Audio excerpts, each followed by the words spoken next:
బాగీని check చేయటానికి doctor రావటంతో పిల్లలు దగ్గర ఉండి బాగీకి తోడుగా ఉంటారు.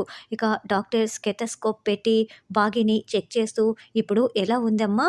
బేబీ కాళ్ళతో తన్నుతున్నట్లు ఉందా?" అని డాక్టర్ అడుగుతూ ఉంటే, "మాట్లాడుతున్నట్లు ఉంది డాక్టర్" అని అంజు చెప్తుంది. "ఏం మాట్లాడుతున్నావు?" అని డాక్టర్ షాకింగ్‌గా ప్రశ్నిస్తూ ఉంటే, అంజు చెప్పింది కరెక్టే డాక్టర్, బేబీ మాట్లాడుతోంది అని బాగీ కూడా చెప్పడంతో డాక్టర్ మిగతా ముగ్గురు పిల్లలు చాలా షాకింగ్గా వింటూ ఉంటారు. "ఒకసారి మీ స్టెతస్కోప్ ఇవ్వండి డాక్టర్" అని అంజు చెప్పడంతో స్టెతస్కోప్ తీసుకొని బాగీ చెవిలో పెట్టుకొని కడుపుపై పెట్టుకొని మొత్తం చెక్ చేసుకుంటూ ఉంటుంది. అంజు దగ్గర ఉండి చేస్తూ ఉంటుంది.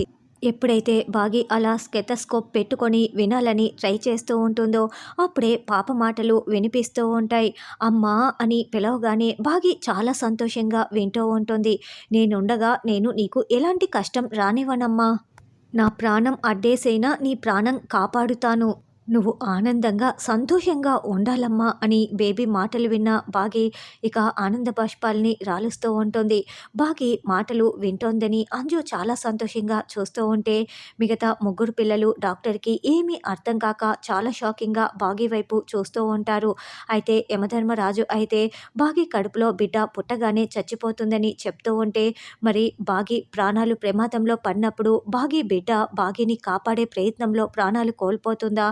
అసలు కథని ఏ మలుపు తిప్పనున్నారు అన్నది రానున్న ఎపిసోడ్‌లో తెలుసుకుందాం.